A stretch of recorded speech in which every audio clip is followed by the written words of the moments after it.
Hello students, നമ്മൾ ഇന്ന് എടുക്കാൻ പോകുന്നത് BBA സ്റ്റുഡൻസിൻ്റെ തേർഡ് സെമ്മിലെ ബിസിനസ് ആൻഡ് കോപ്പറേറ്റിംഗ് റെഗുലേഷൻ എന്ന് പറയുന്ന ബുക്കിലെ 5ാമത്തെ ചാപ്റ്ററാണ്. കപ്പാസിറ്റി ഓഫ് കോൺട്രാക്റ്റ് എന്ന് പറയുന്ന ചാപ്റ്ററാണ് നമ്മൾ എടുക്കാൻ പോകുന്നത്.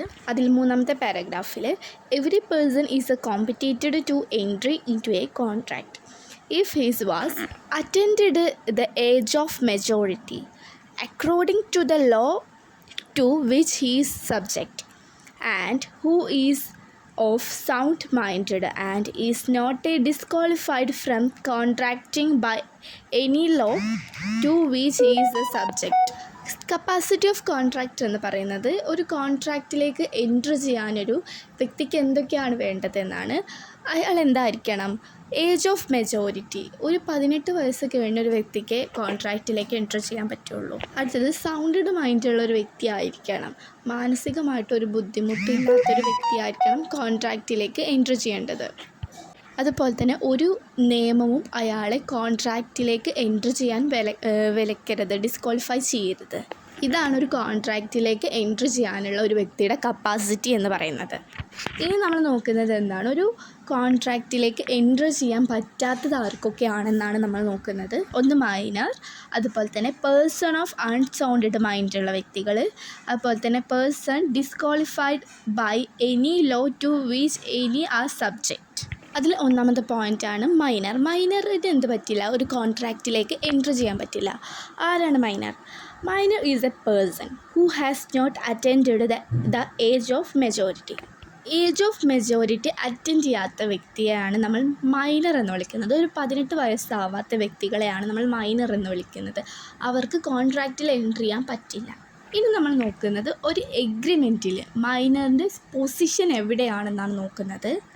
Position of agreement by a minor. An agreement with a minor is void. A contract with a minor is absolutely void in beginning itself.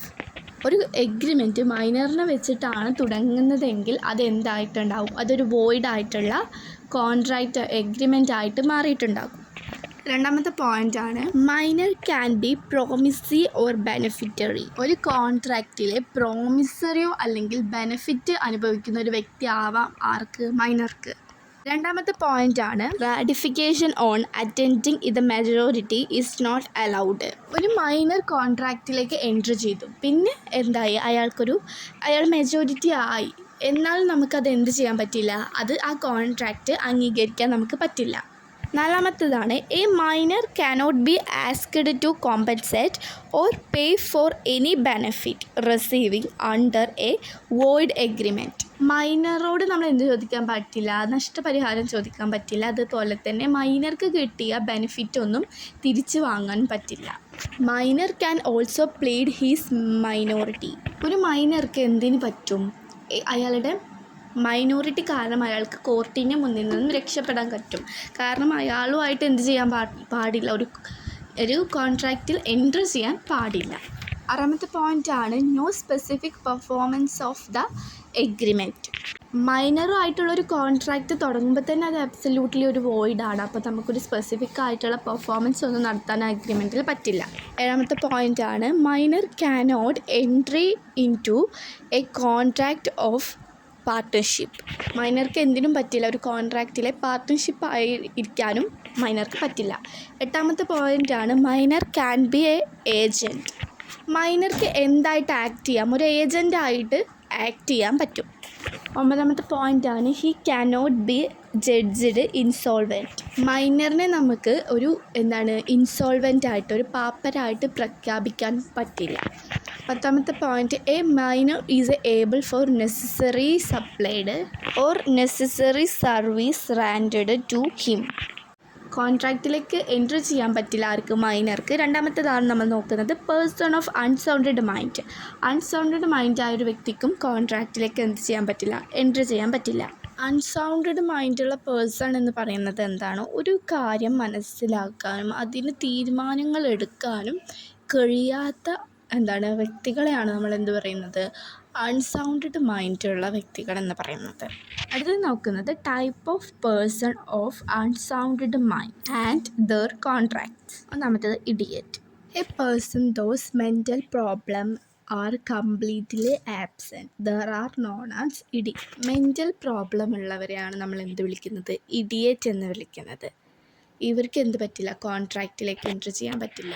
അടുത്താണ് ലുനാറ്റിക്സ്. ലുനാറ്റിക്സ് എന്ന് പറയുന്നത് എന്താണ്? അതൊരു മെൻ്റൽ ആയിട്ടുള്ള ഡിസോർഡറാണ്. എന്താണ്? ഒരു ഈവൻറ്റ് കൊണ്ടായിരിക്കും എന്താണ് അൺസൗണ്ടഡ് മൈൻഡ് ആയിട്ടുണ്ടാവും.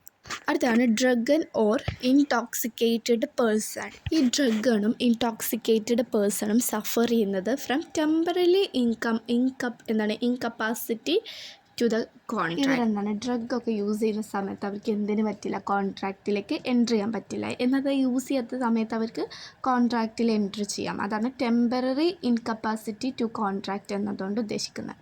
ഇനിയിപ്പോൾ ഒരു ഡ്രഗ് യൂസ് ചെയ്തിട്ട് കോൺട്രാക്റ്റിലേക്ക് എൻട്രി ചെയ്താൽ അതെന്തായിരിക്കും? അതൊരു വോയിഡ് ആയിട്ടുള്ള എഗ്രിമെൻ്റ് ആയിരിക്കും.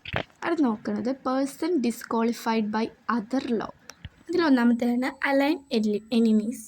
ഇന്ത്യൻ കോൺട്രാക്റ്റ് അനുസരിച്ച് ഇന്ത്യൻ വേറൊരു രാജ്യവും ഇപ്പോൾ ഒരു യുദ്ധത്തിലാണെങ്കിൽ ആ രാജ്യമായിട്ട് എന്ത് ചെയ്യരുത്? കോൺട്രാക്റ്റിൽ ഏർപ്പെടരുത് എന്നാണ് പറയുന്നത്.